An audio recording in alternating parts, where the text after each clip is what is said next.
Me probably mostly solo today, although as I say that, I know Elena's going to come walking out of that door there.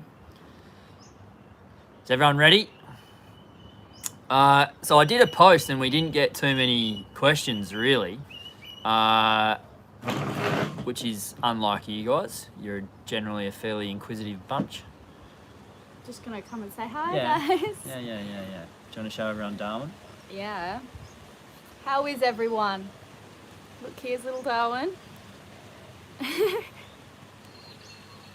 Whoa. I got him.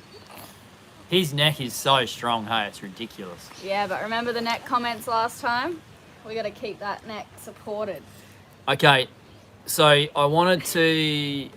I've written some notes here. Come on, Elena. Sorry, I've just come in and ruined the whole live broadcast. I've written some notes down here. I wanted to start by saying that there's this thing that we're doing, probably, that I want to discuss with a much smaller group. There's an investment opportunity that we're going to make available for $200 patrons. We've had that like an investment opportunity written down there next to that tier level for a long time now. And we've got an idea, so I'd like to discuss it with a smaller group of people. And yeah, I thought I would start by saying that. I wrote down here, we need some serious investors and this tier level represents a serious investment. I'll have a much smaller group of people I can explain the idea to. So yes, with that being said, I will move on with the rest of my notes here. We're getting the 60. So I think that I'm filming myself, filming myself. It's very meta. It's like a house of mirrors. Okay. So we're getting the 60. The reason that I don't know if I told you guys that we were wondering about getting the 60 or not, but we said that on the channel, hoping to try and generate more sponsorship deals. Because obviously if we can get some more people on board, then that'll make the boat cheaper because it is quite an expensive boat. And we're still trying to pull all that together. So, but we are going to get the 60. And the design brief really hinges around what Elena and I want to do, what we would like to do with the vessel, and the electric engines, I would say. So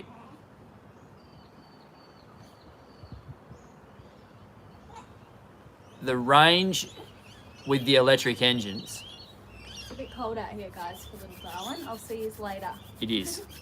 The range with the electric engines should be about 40 nautical miles, which means, so we'll have a large battery bank, which will be down to not dangerously low, but very, very low after about 40 nautical miles, which is a really long way if you think about it. So the idea is to sail the boat in all conditions, which means it needs to be able to sail in very light wind conditions, up to sort of the mouth of the harbour or the entrance to the marina, or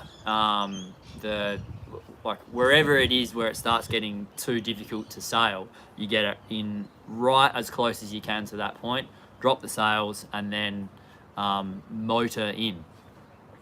I think that 40 nautical miles is like 9 times out of 10 or 99% of the time, that's like huge amounts. Like usually it's only maybe 2 miles maximum.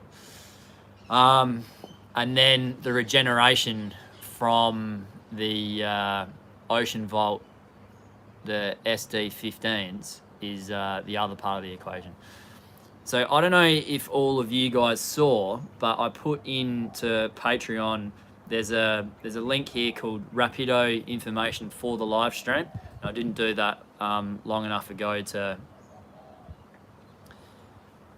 Greg is saying, yeah, but the other 2 to 3 times out of 10 that will bite you. Yeah, that's why you wouldn't select a destination where you couldn't go that. We're going to have a generator anyway. So we're going to have a, and this is just, I should have written more notes. This is a discussion that I still need to have with Derek Root, who's the CEO of Ocean Vault in the US, because last time we spoke, we agreed on a 8 kilowatt generator, but now we're talking about getting a little bit bigger. But this all revolves around weight. So the bigger the generator that you have, the less good you'll be able to sail, which means you'll be using the generator more, and it sort of goes around and around. And I'm really concentrating on just bringing the weight down and down and down so that we can sail.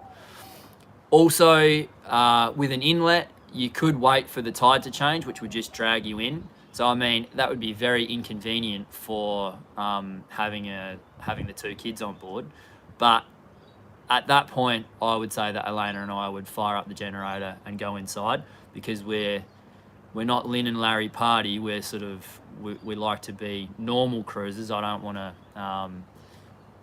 to make the kids sit out the front of a harbour entrance for half a day or whatever, or through a night, when we could just be in there safe and sound. So that was just to quickly answer that question. In the Rapido information for the live stream, I've got the website for the Rapido 60, 2 Pinterest boards for interior decoration, and where's my camera? It's over here. Okay. And then I've got the Ocean Vault PDF, which is the regeneration curves and more information on how far the engines will linens, and how far the engines will take the vessel, and then the Doyle Sales PDF that they did for us as well, which is all pretty interesting stuff. Let me go back to my notes. So do you all understand about the 40 nautical mile range and why that 99% of the time would be fine? All of the sailors out there would get that. There's a bunch of other reasons why the electric engines are fantastic. You can, as you're sailing and you're regenerating like a lot of energy, you can, especially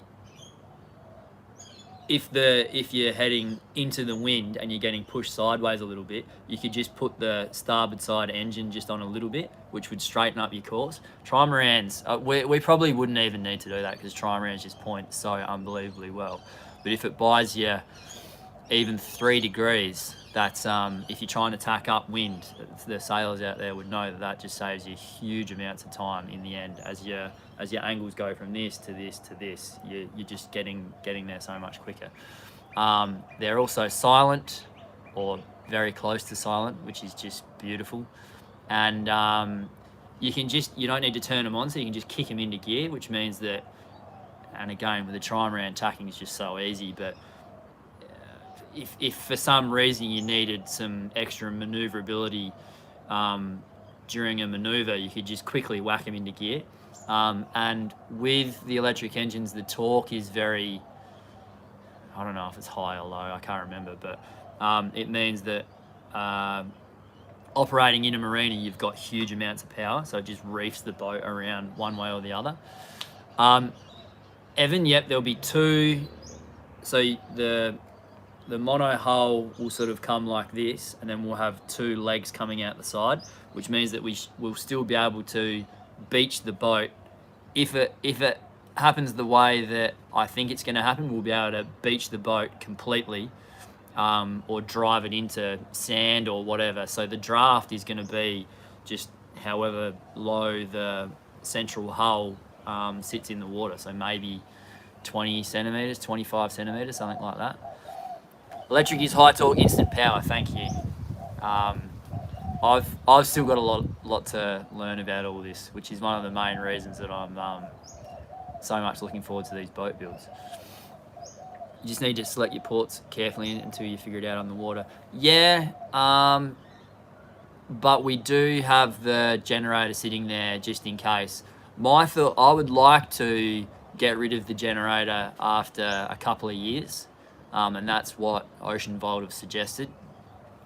Having spoken to me and the way that I like to sail, they said, look, put it in there for safety for the first couple of years, and then when you find that you really haven't used it, maybe thinking about taking it out then.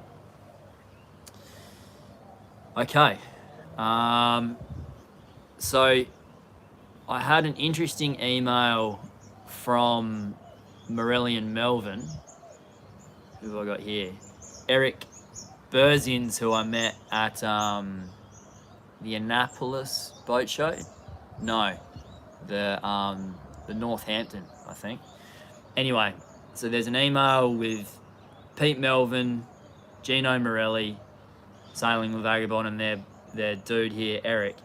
And they were asking, we're discussing with them how to make more videos explaining how the vessel works. So he's saying things that people might be interested in is float volume, stability and riding moment, influences, structural analysis and simulation, how that results in a strong and light platform, reinforcing that speed is your friend for both being able to position yourselves away from a storm and ability to depower. A lighter platform results in less loads, etc. So that's sort of a video that I'm working on, but I thought you guys might find that interesting. That was next on my list here. Sales. So do you guys all have that information up, the Rapido information for live stream? Can you click on that, or are you all on your phones?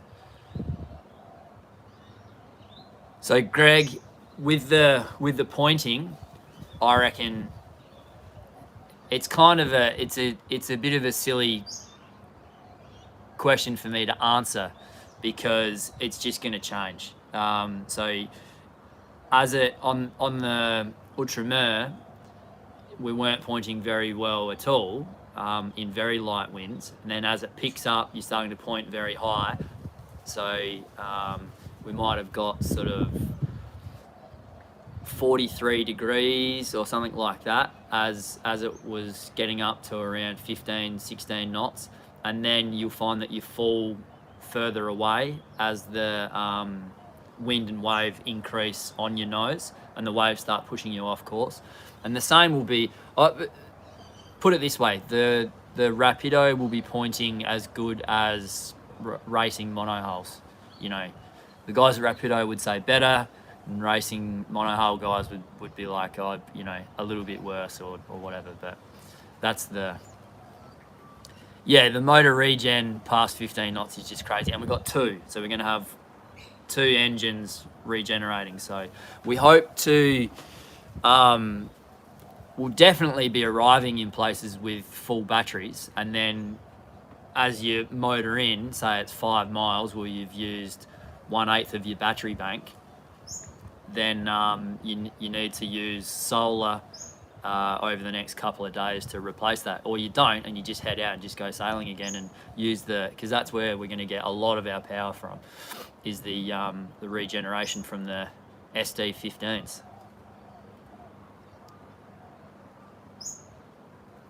Cool. I had a question here. What are your thoughts on the width of the boat getting into marinas? Well, so the 50 folds, and I was thinking more about the 60 because it's just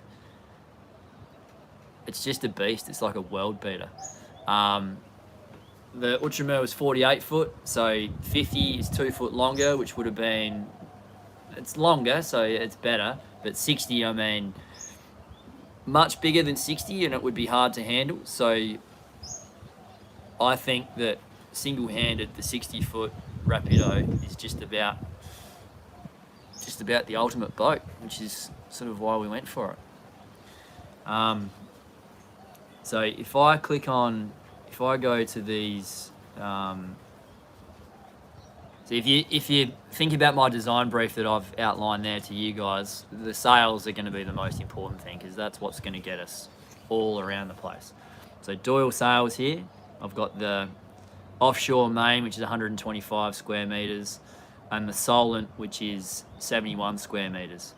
And then the other important one, because we're quite fast, the apparent wind speed will always be up.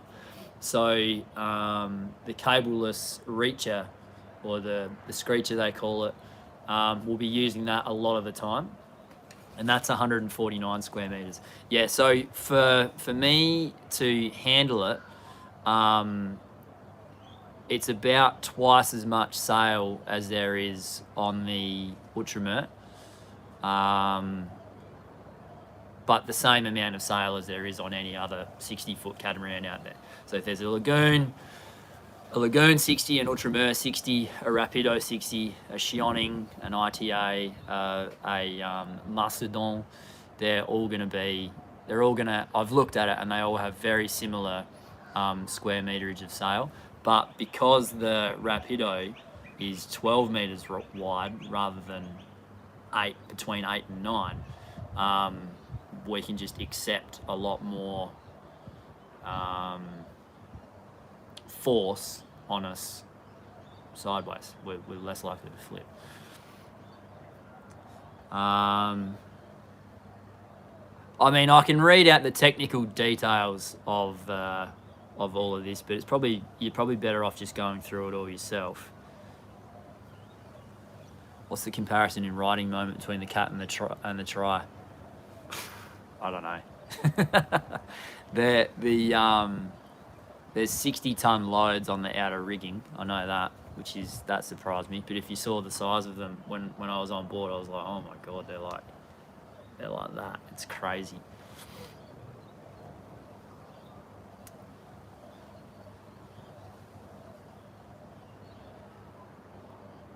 Mimi, is the interior smaller than the Outremers? So for a 60-foot comparison, so the Rapido 60 versus the Outremer 5X, yeah, it's definitely going to be smaller.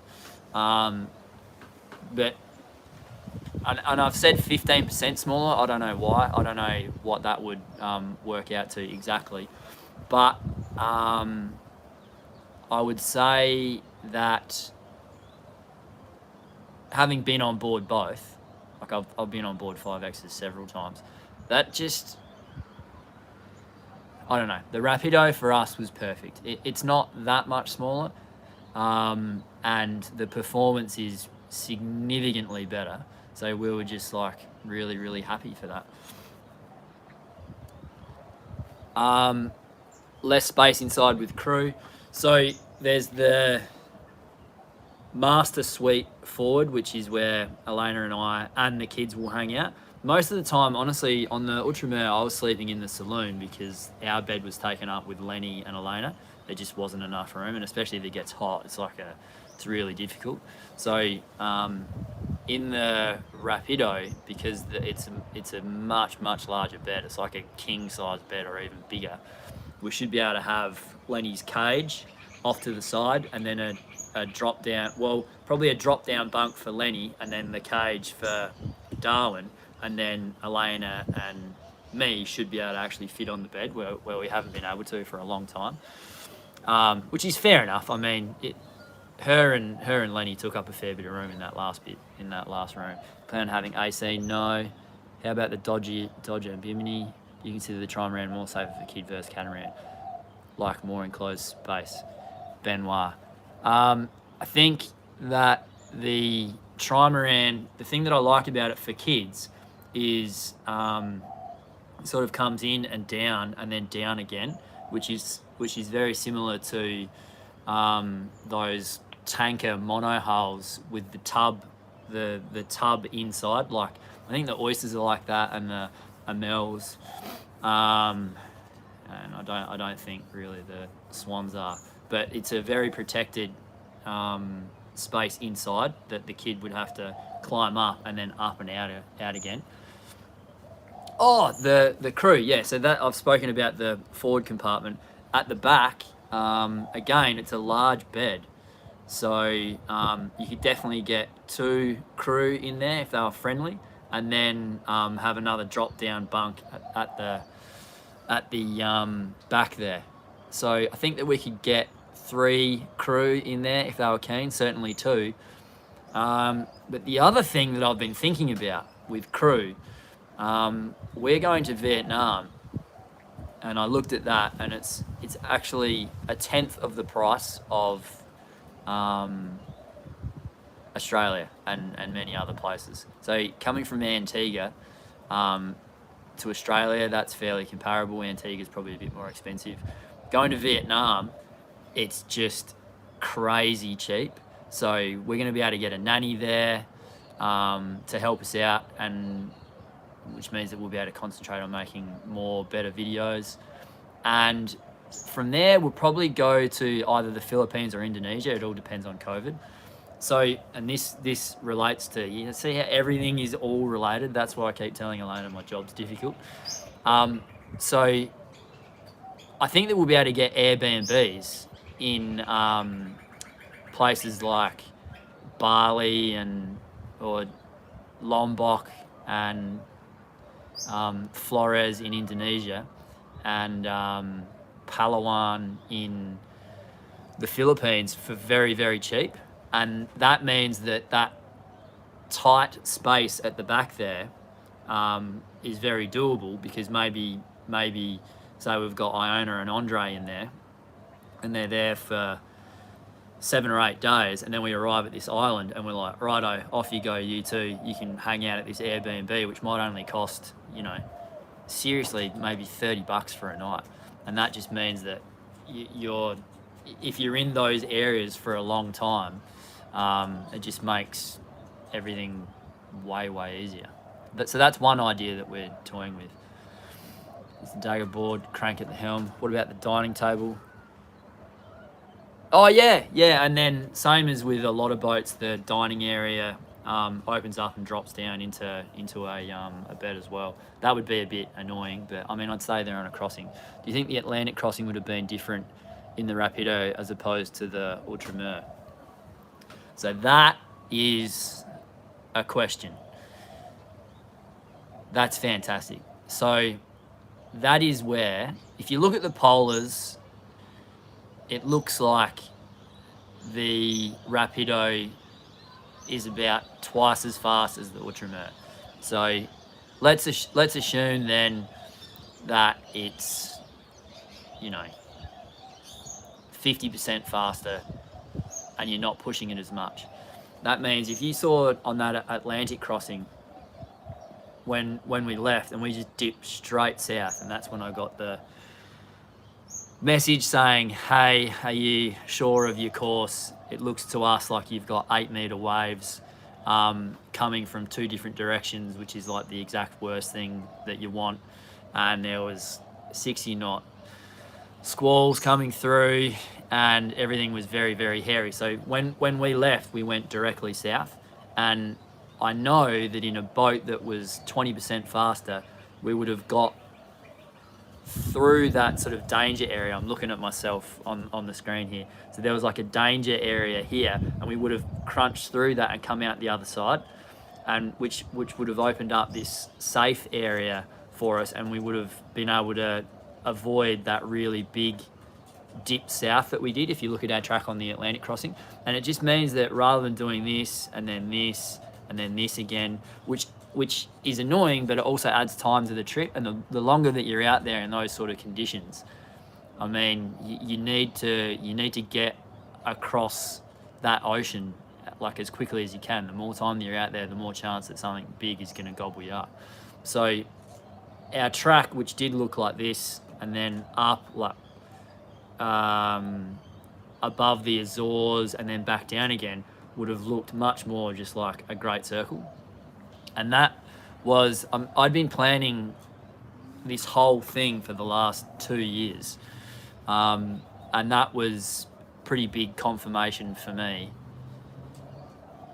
about speed being safety. I mean, that's not an area that I would recommend people going regularly, but or at all at that time of year. But you need to plan for the worst. So, and if you're doing that, then yeah, I think that's a large reason. I was already planning it, so it wasn't a large reason for me to be looking at speed, but that was confirmation for me for sure. Every day I was out there, I was like, if we're 20% faster, we'd be heading directly on course right now. So, are there any more questions about the sails? So we've got the offshore mainsail, the Solent, the stay sail, the cableless reacher, and the Jenica. Carbon/Technora black, which is pretty cool.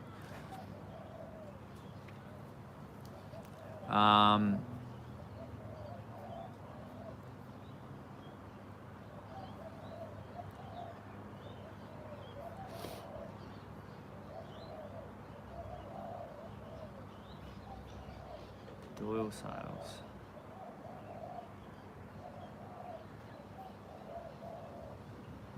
Ocean Vault, here we go.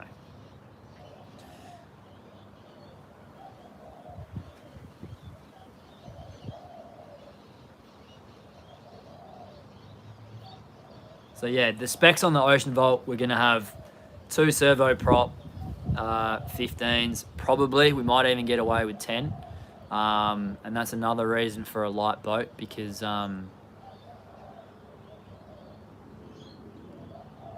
you just, everything, like instead of everything building up this way, everything sort of disassembles itself and becomes lighter, and you need less and less. So where you would need 15s, we might get away with 10s, and then where we would need, an 18 kilowatt generator, maybe we can get away with, I'm trying to get away with 6, but probably can't do that. So 2 of them. The lithium batteries, we're going to go with Master Vault system. We had a Master Vault system in the Trimaran, and it worked fantastically. The lithium batteries were brilliant, and we just never had a problem with them at all. So it's good that we ended up going with them. There was going to be, we're chasing down sponsorship, obviously, so we looked at a few different avenues, but I was very happy when we were able to settle on Master Vault.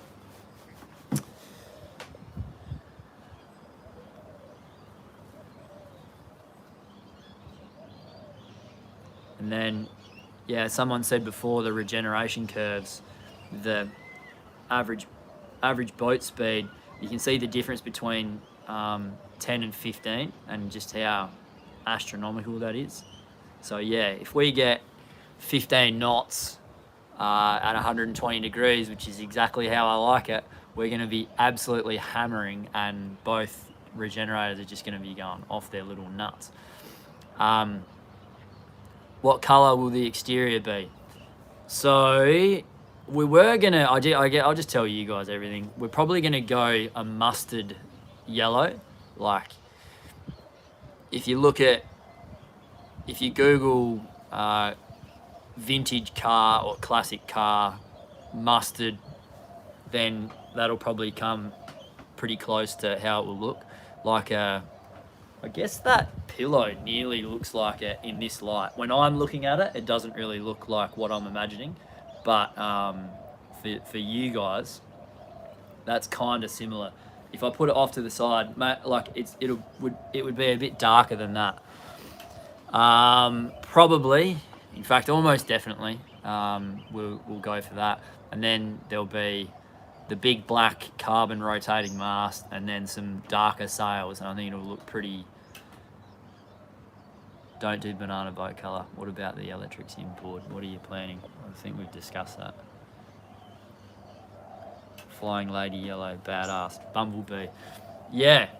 So we are probably going to go for the black and yellow, or more like a mustard.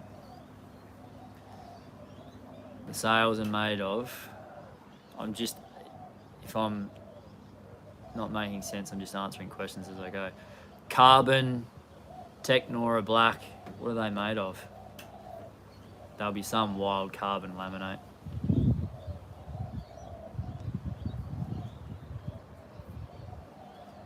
Stratus Carbon Technora fiber technology.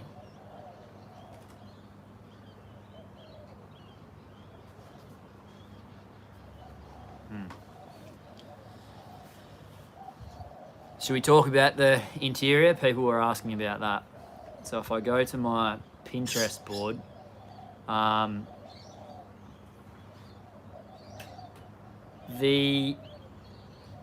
so what I don't love on many boats when I walk on board them is like charter boats the world over, and our Ultramar.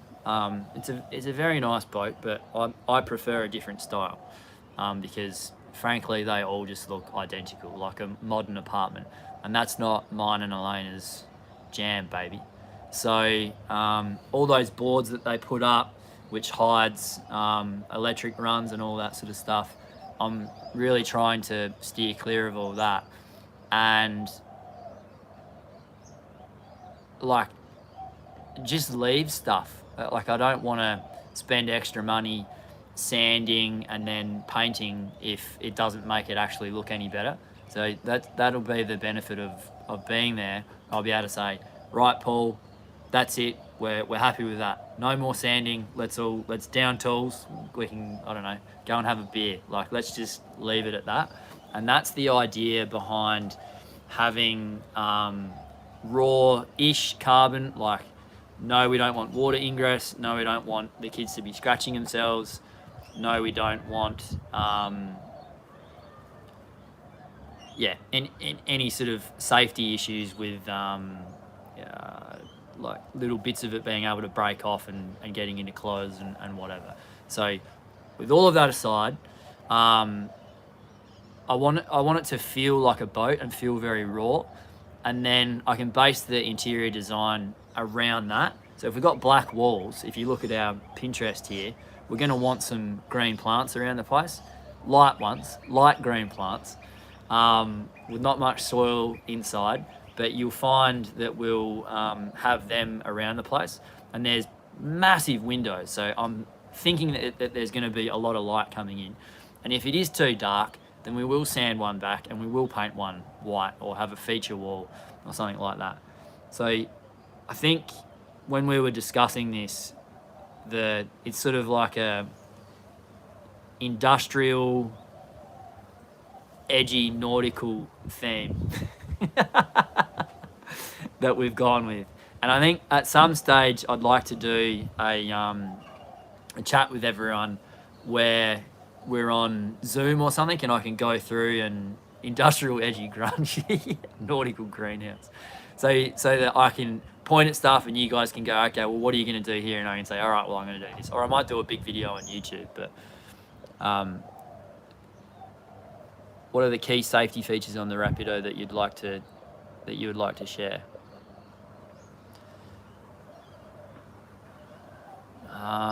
Just big and safe, I guess.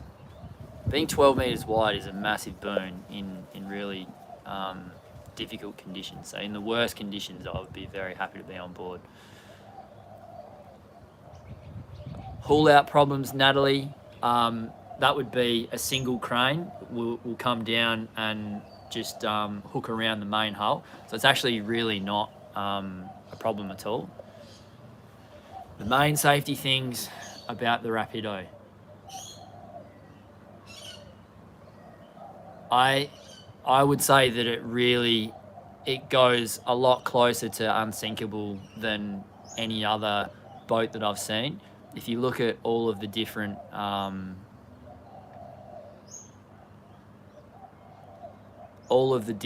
float lockers around the place, you could completely flood one of the armors, which is one of the outrigger arms, and the boat would be totally fine. It wouldn't be super stable, but you're certainly not going to be drowning.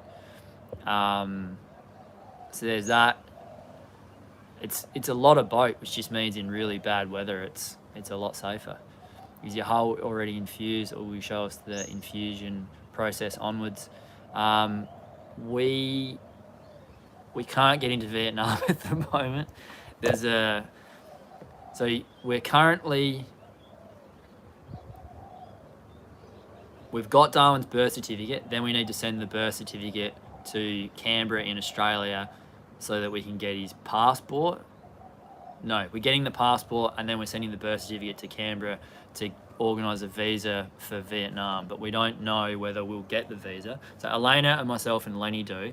We need Darwin's visa, which was a big reason why we were going to go to Vietnam to have the baby, which it was great to have it here, but the next set of problems makes me think, maybe it would have been nice or easier just to have him over there.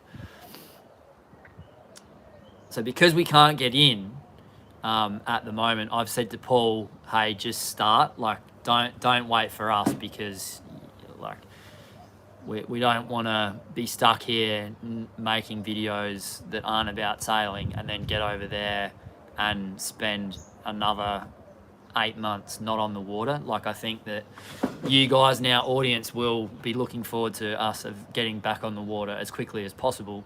I really want to do all of the boat build videos, and like I said, we're very excited. We've got some really cool ideas for that. But yeah, ultimately we belong on the water. So I've said to him, just get after it, mate. Like, just as stuff comes in, just build stuff. So I think both of the floats have been built, and I really hope to get there for the main hull, because in 20 years' time I want to look back on my life and have fond memories of building the boat. So I want to be there for as much of it as I possibly can. Static arms, Jeff Harvey. The 60 doesn't have folding hammers. You carry a drogue or parachute anchor on the Trimaran. I didn't. They recommended not to. They said that every time that someone had done it, they kind of wished that they hadn't. Retrieving the drogue is very difficult. So we didn't, and I don't think I will on the Trimaran either. Will Lenny and eventually Darwin be allowed out of the cabin and onto the tramps or on the deck? We'll play that by ear. If we're sailing at 15 knots, then no. If we're sailing at 4 or 5 or 6 or 7 on a flat sea and we can keep eyes on them, then maybe. Yeah, the folding version's only for the 50. Dinghy. Oh, storage is... there's huge amounts of storage. There's more storage on the Trimaran than there would be on any other 60-foot boat out there. I'm quite sure. I haven't been out on a... There's huge amounts of storage anyway, right? You can look on the website. I should probably send that over to you guys, but just trust me, there's probably too much, because if there's a cupboard, people will fill it up with stuff. So storage really isn't an issue. Yes, you can fill up both ammers with whatever that you wanted to. You could put in... we'll probably put a stand-up paddleboard or something like that in there, but you could... And on one side and on the other, we'll probably chuck in... not some ropes, that they would want to be central, but like some light fenders and that sort of stuff. But so the two ammers have got 2 meters by 1 meter by 1 meter, which is a huge amount of space. And then there's there's a full engine room and then a full storage compartment, which is like full rooms that you can open up into. It's crazy. No adding foils to the floats. That's been recommended against. The dinghy, I need to have a good idea about. I've thought about like cutting a section out of the sugar scoop and having it sit in there, but we want our dinghy is our car, so it might actually be a bit wide, and we don't want water coming and hitting like the front of the dinghy and the engine. So I'd like to have a better idea than just pulling it up on deck and putting it on the front like you see on some monohulls and strapping it down. That's the obvious thing, but I'd like to have a more clever solution. I think that incorporating it into the back somehow so that it's engineered to perfectly suit our tender would be a really good idea.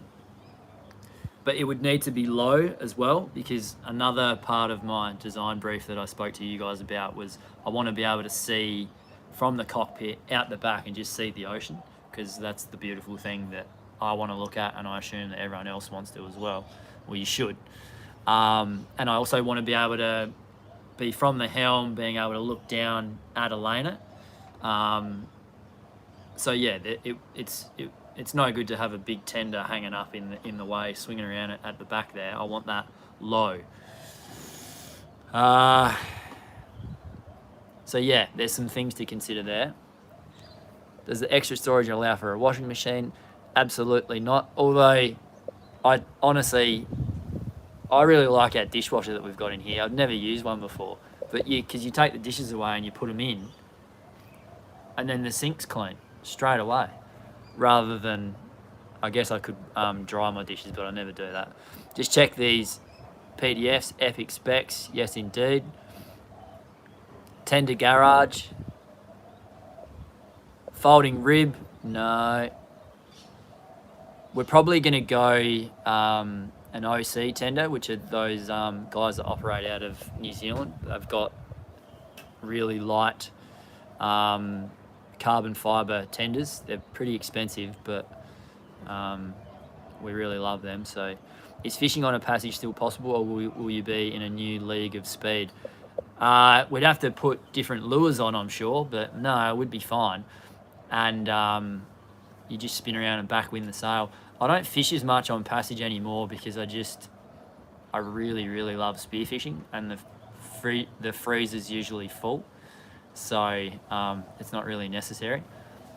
I do like it. Like, we caught 3 fish on the Atlantic crossing because it was necessary. So we got three tuna, and then we got 3 big tuna. We had to throw one back because we got a double hook up. I feel bad these days for catching a fish with a hook.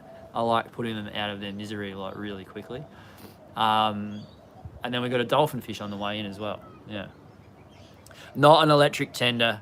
Can't do that. The range isn't good enough. So yeah, there'll still be petrol and diesel on board.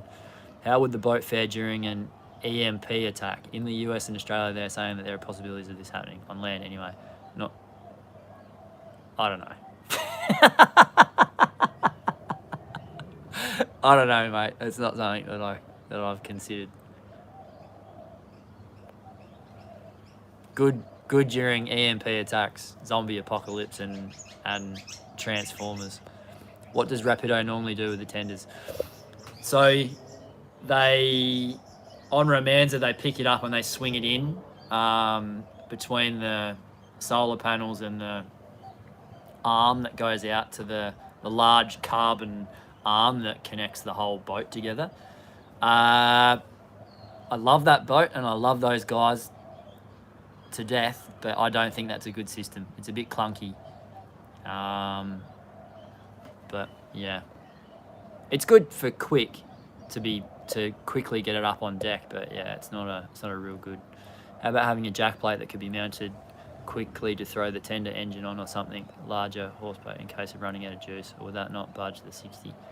Yeah, no, absolutely. We could tow the Rapido in, but we shouldn't have to. We could launch the tender the same as we could with the Ultramar. I wouldn't be wanting to do that if it was blowing sort of 15 knots, because always it would be the chop that would slow you down, or make it more difficult rather than simply the wind. But we won't have to do that. No more than we would have on the Ultramar, which was never. What was this investment thing that you mentioned? Like I said, mate, I'm gonna have a chat, like a business discussion with the very loyal $50 patrons and then $200 patrons, because I want a smaller crew of people that I can have an intimate discussion with and find out if they think it's as good of an idea as if they think it's as good of an idea as I do, and then look at getting people actually investing. Yeah, I've answered this already, but how soon before we get to start the boat build? 2 months, I think. What is yours and Elena's absolute favourite part of the new boat? Ooh.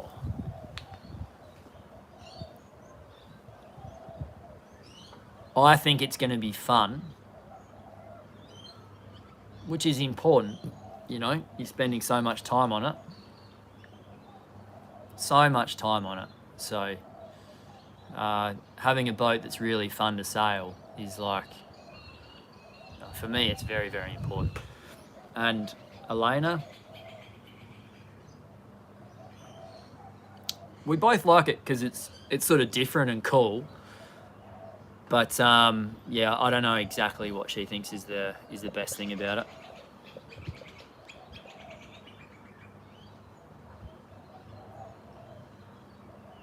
Are you getting additional training? Nah, mate, I'll be all right. People have said, people will always say, you know, I'll be fine. I taught myself how to sail the monohull. There's no way. The difference from learning, from having no idea, and I mean I had zero clue, to teaching myself on the monohull, that learning curve would be 100 times more difficult than going from where I am now to learning to sail the Trimaran. I'm really looking forward to it. It's going to be really good fun. The first time that I get hit by a squall and I've got, what did I say, 125 square meters of mainsail, and we get hit by a squall and we're racing down a 5 meter wave and we have to turn around into it and drop the main. That's going to be a lot of fun. But you say, like I sail very conservatively, and that scenario, it doesn't petrify me, but I would like to try and avoid it if I could. But it'll happen eventually, so that'll be good fun. It's a squall! Don't do that. You have to, dude. You got to turn around into it to drop the main.